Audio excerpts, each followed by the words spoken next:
Deep in the forest, the police found her body. Cuts on her arms, wanted by nobody. No people gather to reminisce her sins. She was once a fair-haired maiden, now with pasty white skin. Her name was Honesty, but she wasn't honest.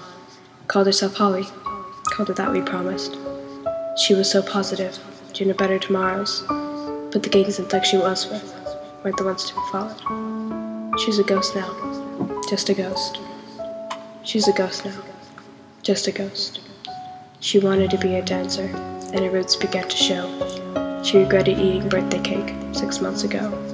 Desperation unknown, she could see sorrow in her eyes, as the booze was drained down her neck, and her life was full of lies. She's a ghost now, just a ghost.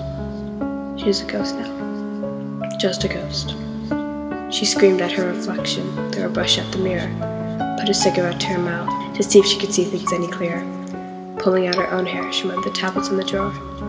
The doctor told her one a day, but she couldn't take it anymore. She's a ghost now, just a ghost. She's a ghost now, just a ghost. Deep in the forest, the press find their story. A talented ballet dancer didn't find her glory. Rushed to the question, asking what I knew, and as the tears streamed down my face, what I said was true. She was just a girl. She was just a girl. She was just a girl. A scared girl.